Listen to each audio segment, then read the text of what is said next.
This is On the Other Hand.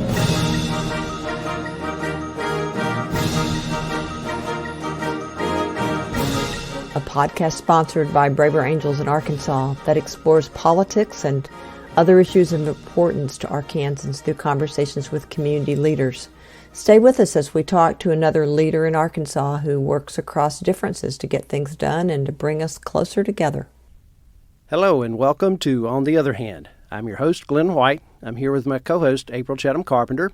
On our podcast, as you know, April and I interview community leaders in Arkansas who in some way are working across political or other divides and are trying to find ways to reach across the various divisions within our community. So, April, tell us who we have today.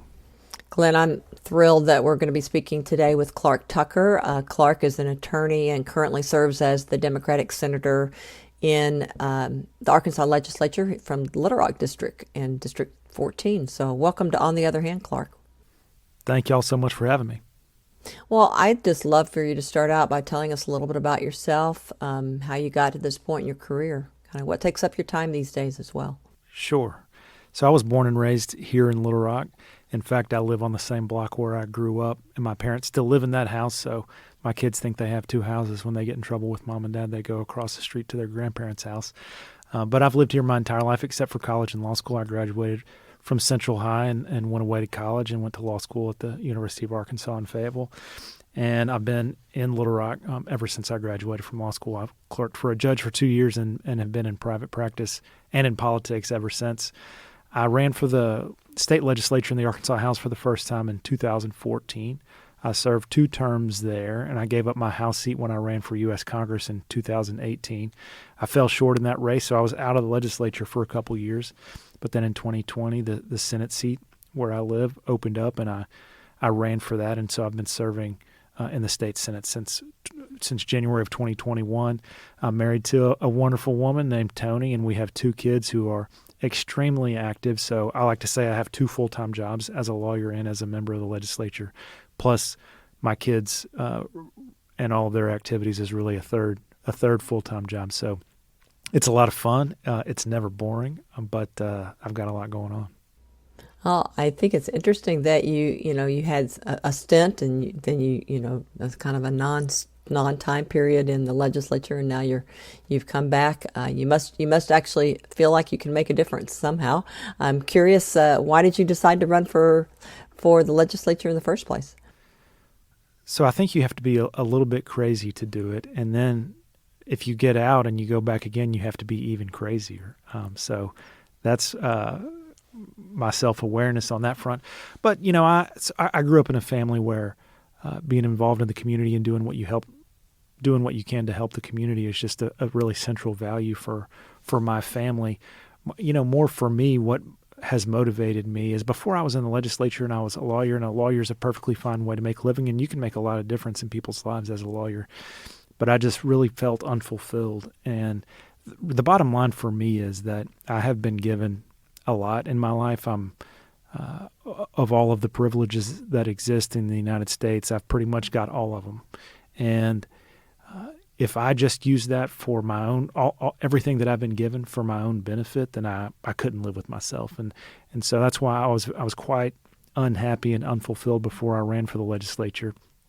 It is very hard work there, but I feel as though I am making a difference, and a lot of days it's fulfilling work, and I'm making a difference in people's lives. And ultimately, my goal is to make sure that everyone has had the kinds of opportunities that I've been given in my life, and that's what I'm working for.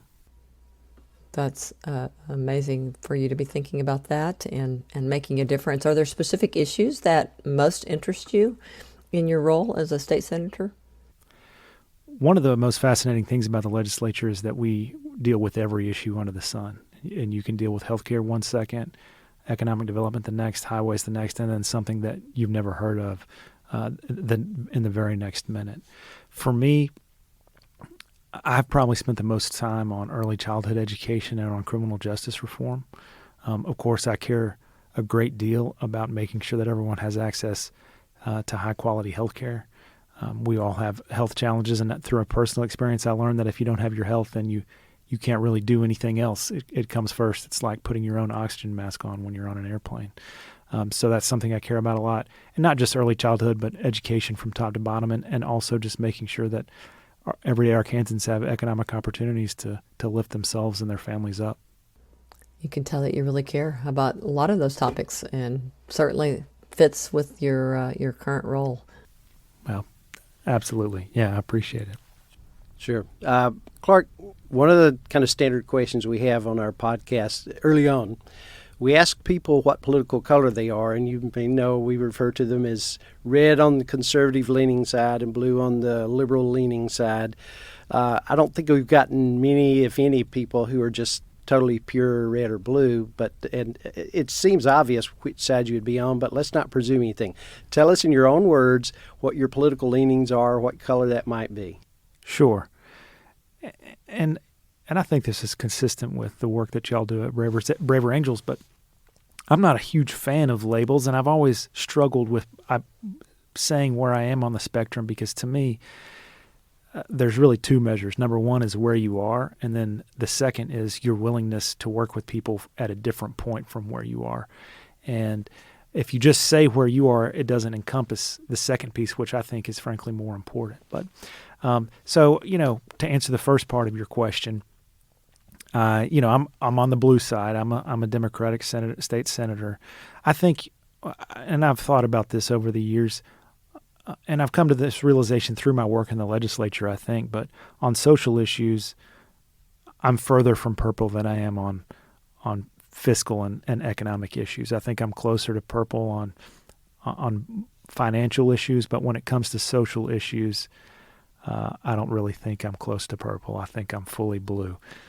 But at the same time, to answer the second point that I was getting at, I think it's very important, to converse openly and respectfully and with an open mind and heart with people who are at different places on the perspective than you. So in that sense, I'm very moderate, and that's something that I look for in people that I work with.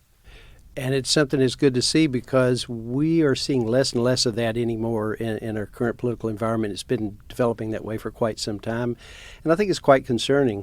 One of the things about polarization is that when people get dug in on different sides and don't want to give any credence or room for maneuvering on the other side, then things get paralyzed, problems don't get solved, and that's one of the things we try to encourage in Braver Angels, is to get people to, like you're doing, stand for what you stand for, be solid in your beliefs, but recognize you may not have 100% of the truth in you, and you need to be willing to work with people on the other side, because the belief is that both sides have something to contribute, but that won't happen unless you're willing to work across that. So good for you.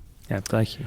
So given where you are, that bluish, purplish, depending on what we're talking about, and being open to hearing from the reddish side, do you have anything you can tell us, any kind of story about your life experiences or the values that you've developed that would influence how you came to that particular shade politically? Sure. Yeah, I just want to follow up on one thing that you said, which I think is an important point. Just because you're willing to work with someone on the other side doesn't mean you have to change your personal beliefs, and I think that's a really important point to emphasize, because I think that's one of the problems in our political society in America these days, is that you think if you work with the other side, then you have to give up what you believe in. But I'll just say, through my work in the legislature, we've had a lot of bills in recent years that really infringe on the human rights and the civil rights of more vulnerable groups in Arkansas. In the last couple of legislative sessions, it's really been for transgender Arkansans. And so that's just through that work. And that's an example of legislation that I know is going to pass no matter what I say or do. But I still do everything I can to either change the legislation or fight against it, including speaking from the well in the Senate. And people ask me why I do that when I know the outcome. And, the answer is, number one, it's important, and someone's got to be making that case. And I think that it enriches the discussion with my colleagues who vote on the other side, when they hear the other perspective that they don't hear otherwise. And they tell me that, even though they vote the way I don't want them to vote. But the other reason is because I know that there are a lot of, and I'm speaking right now specifically about these issues affecting transgender Arkansans, but I hear from a lot of transgender Arkansans after we have those debates about how much it means to them to know that there's someone inside that building who's advocating for them. And just being that voice of advocacy inside the Senate, I think, is very meaningful to people who are most affected by this legislation. And that's, again, just an example, although we've had a number of bills on that issue the last couple sessions. But that has really, when I say I'm firmly blue on the social issues, it's those kinds of experiences that have put me there. I came to Arkansas in the mid-'80s and from Mississippi, so I'm used to conservative politics, and I was surprised how much there was in terms of democratic political environment here in Arkansas. And, of course, that has changed in relatively recent years. Now, you've been around for a while. You've been in politics, and so as a Democrat, maybe almost an endangered species currently, what's your analysis of these changes that have happened in Arkansas?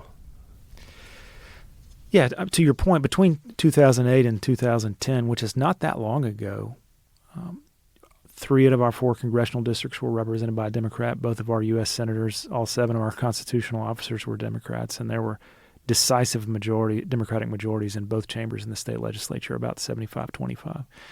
And then today, of course, all 4 congressional districts, both U.S. senators, all 7 constitutional offices are all Republicans, and the legislature is about 80-20 the other way. So there's been a huge shift, no question about it. But I think that's really more of a partisan shift than it is a political shift. I think, for example, the ideology of the legislature is probably not all that different today than it has been for the last 100 years or so, just to use a round number. It's just that the parties have changed. If you look at a map, for example, today of the way states vote in a presidential election, and you compare it to 100 years ago, the maps are basically reversed in terms of which states were voting for Democratic candidates and which states were voting for Republican candidates. And that partisan transition just took place in Arkansas later than it did in other southern states. And I think because we had some big personalities with Dale Bumpers, David Pryor, Bill Clinton, Mike Beebe, and others. And then I think in other southern states they had kind of a transition from Democratic to Republican control. And here we held on for longer, and when we made that transition, it was like going over the edge of a plateau instead of a more gradual downhill slope. I'd like some make sure I understand that part about you draw the distinction between partisan and political change. Do I understand it right that you're saying basically people's views have not changed, but the views of the parties have changed? Is that the point? That's a big part of it. I mean, I think Arkansas is a very populous state, and it was 50 years ago, and it is today. That hasn't changed. I think Arkansas is less independent politically from a partisan standpoint than it used to be. That's one of the changes, that's not unique to Arkansas. That's a nationwide change. But I think it was in 1968, I think that was the year, Arkansas voted for George Wallace for president, John Fulbright for U.S. Senate, and Winthrop Rockefeller for governor. And that just showed the fiercely independent strength that Arkansans had from a political standpoint, and that's not there as much today. And that's a nationwide thing. As I said, the divide politically in America today is really a rural-urban divide, where the cities are strong Democratic bases of support, and then rural parts of the country are strongly Republican, and Arkansas is a rural state. So from a partisan standpoint, Arkansas is going to be more Republican, but from a value standpoint, I don't think the people of Arkansas have changed that much. The difference, of course, that from a practical standpoint is that when the state, even though I think the values, populist, or you can go through the list, haven't changed that much, but when the state was a majority Democrat, you could still elect someone like Dale Bumpers or Bill Clinton as governor or to the U.S. Senate even though I think their values were much more liberal than the average Arkansan, even when they were elected. But that's not possible today because of the change in the partisan political aspect. So what's it like being in the super minority in the legislature now? It's like David Bowie said, it ain't easy. No, it's hard work. It's very hard. But it's challenging in a number of ways. And I think the most difficult way is when there's legislation coming that I have strong fundamental disagreements with and that I know is going to pass no matter what. And then there are some procedural things that happen. You know, there are also can be very frustrating.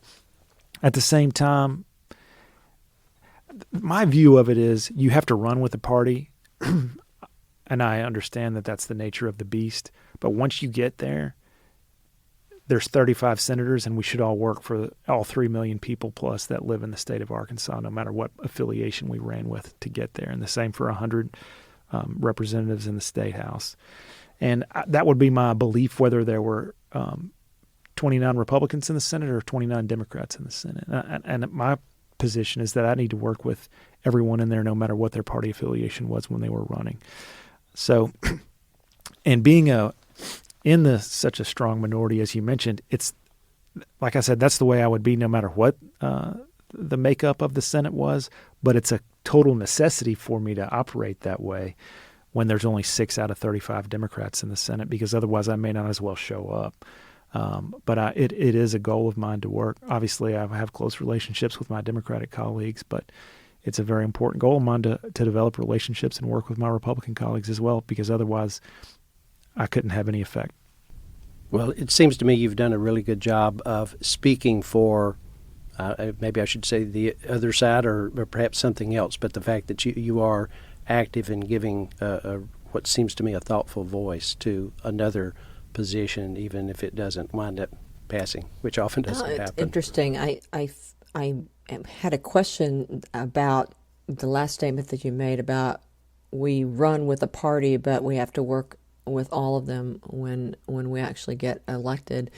And I think about that in terms of the length of terms that you all have, and that you're it's so easy to almost automatically start running again as soon as you get elected. And I'm curious about how reaching across the aisle, like you're talking about that you have to do, what goes on in your head about, well, is this going to hurt me for running for re-election or not? And maybe if you're in the minority, it doesn't hurt as much. I don't know, but I know that. I'm just curious about that. Your experiences with that. I can tell you, I had a really tough campaign when I ran for the House the first time in 2014, and of course you're elected in November, and then the session starts in January, and the session's over typically in the beginning of April, and because Arkansas only convenes every other year as a state legislature, you have to run for re-election before you can introduce another bill, even though your first election was only about 5 months earlier. That was a daunting realization for me, and I was in a meeting where when the session adjourned about April, and the session, no matter if you're in the majority or minority, doesn't matter. It's if you're doing the work the way you ought to be doing, it's physically grueling, it's exhausting. And I had come out of a really exhausting campaign. And so we got out of session, and I was in a conversation where people said, okay, it's time to gear up the campaigns again. And I was like, pardon me? So it's definitely, and I think we can talk, we need to talk more about this, but I'll just say this too. To me, you have to really evaluate why you're down there. Are you there to work for the people in your district and in your state, no matter how much credit you get or what the outcome may be for you politically, or are you there to posture for your own reelection? And that's just a fundamental principle, guiding principle that I have for why I'm down there. And there are politicians in Arkansas and all over America who are merely posturing for their own reelection. And to me, what is the point if that's what you're doing? Why are you doing it if that's your goal? So, I have found legislators in both parties who are there to work and to improve people's lives, and that's their motivation. And I have come across many legislators whose goal is to win at politics, like it's a game. That's a point of significant frustration. I wonder if in the media sometimes that we don't hear more about those who are doing it as a game, that are posturing for their own reelection. And so we really don't know the work that goes on behind the scenes. That is the hard work. That is the exhausting work that you're talking about, of working together. And I'd love to hear a little bit more about that. In our podcast, we actually feature conversations with community leaders who try to work across various divides, and you clearly have done this. Wondering about, what kind of communication behaviors do you use to try to effectively work across those, work with those who are differ from you in some way? Yeah, that's extremely important. But let me just follow up on one thing. I'm not going to say for every single person who runs for office, including myself, getting reelected is in their mind somewhere. And I don't want to act like I'm perfect, because I'm not, and nobody is. But for some people, posturing for reelection is much more prominently in their brains than others. So anyway, I just wanted to knock myself down a little bit there. But I think, to answer your question, and this goes back to the point I followed up on that Glenn made earlier, which is that when I'm working with a Republican colleague, they know it's coming, and this really is a follow-up on the point I was just making, they know it's coming from a place of genuine principle, that I'm not there to make hay politically, publicly, that I'm there working for what I believe is the right thing for the people in my district and the people of Arkansas. And they can trust that. They also know that they can trust me not to throw them under the bus, because that's not constructive. It's not helpful to a working relationship. And I think the biggest, or it's hard to say the absolute biggest, but one of the biggest things is that you just listen with an open mind. When you're working with someone who has a different perspective than you, it's actually much more illuminating. If you only work with people who have the same thoughts and beliefs that you do, how can you ever learn? And there are times with legislation that you compromise, and we'll talk about an example of that here in a minute, I think, where you actually vote for something that you're not wild about because it's better than the alternative. But there are plenty of times where you're working with someone on the other side where you don't actually have to compromise anything. What ends up happening is you learn from them, and the legislative product improves because of that conversation. And you're really collaborating more than you are compromising. Two minds are better than one, and pick a number, 3 or 4 or 5 is better than 2. And so by working together, you actually improve the legislative outcome. And I think you're more likely to do that with people who have a different perspective, and you can only get there if you're working with an open mind and an open heart. Can you tell us a story about a time in which you did that? Sure. There are a number, and it's hard to pick the best example. I should have prepared better for that question, but I'll give you an example that's very current. There was a bill, one of the most significant pieces of legislation in the last session, called the Protect Arkansas Act, dealing with criminal justice reform, and I don't want to get too much into the policy weeds.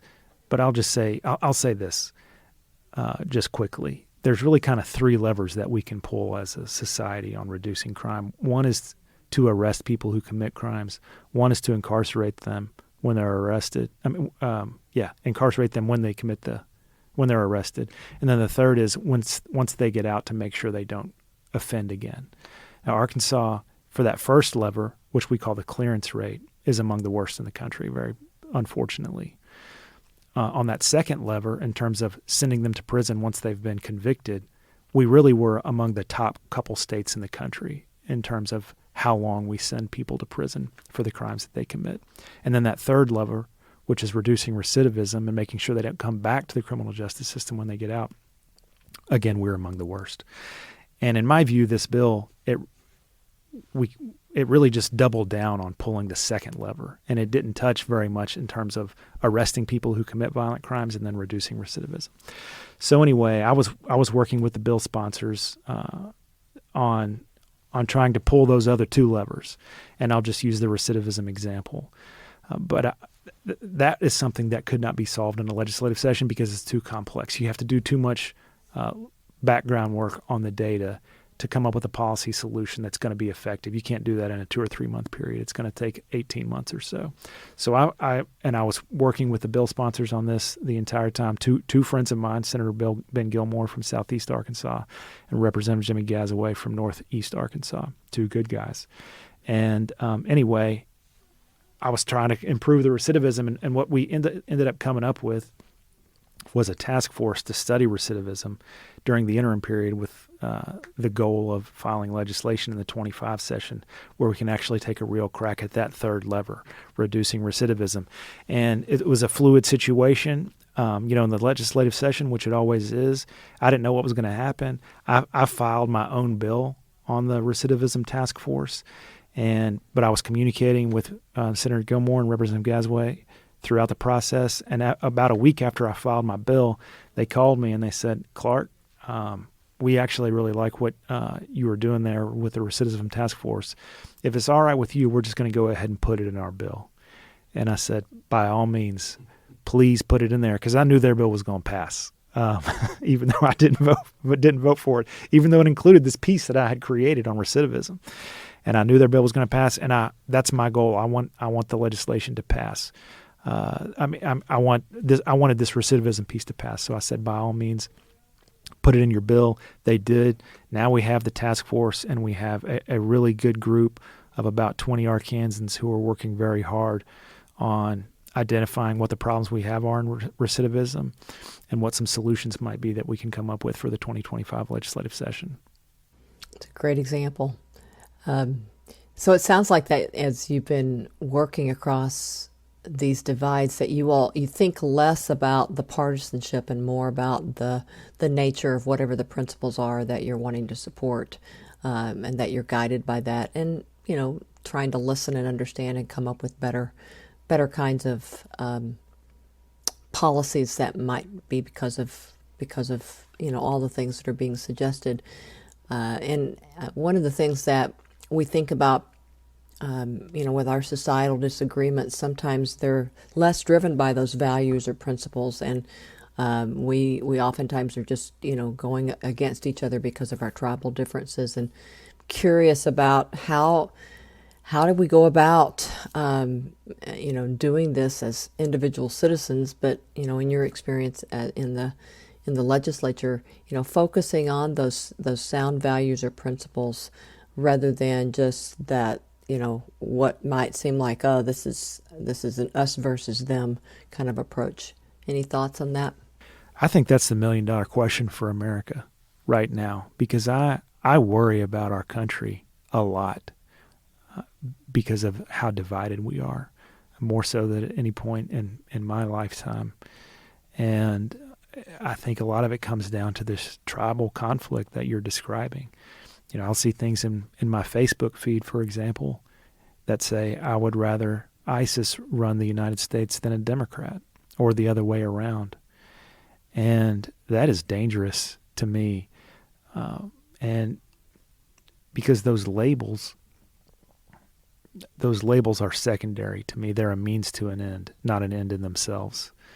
And we really need to try to, I think, focus on, I think you stated it very well, April, on the values and the principles that guide us and where we're trying to go, rather than the labels that we put on ourselves to get there. And I think a key part of it is to see the humanity in each other.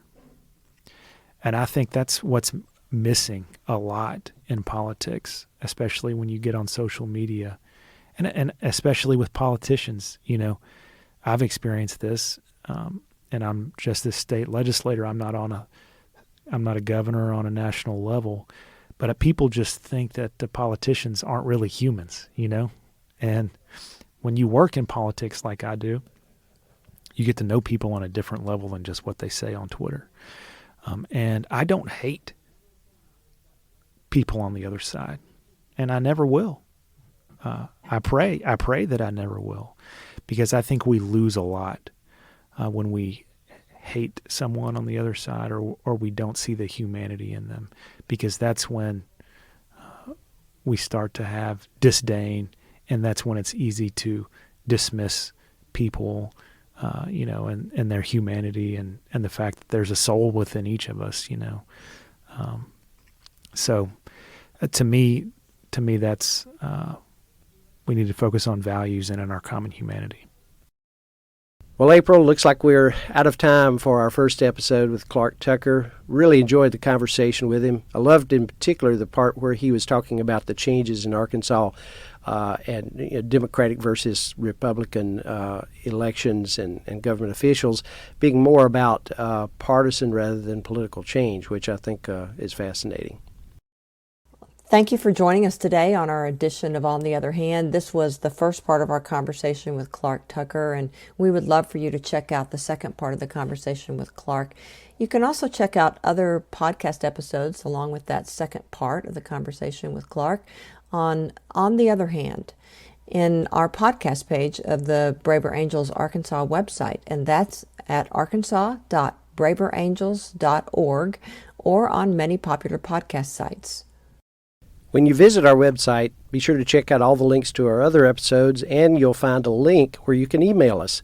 otherhandar@gmail.com is that email address. Again, otherhandar@gmail.com. You can use that to provide us feedback about the program and to suggest speakers or topics. We'd love to hear from you.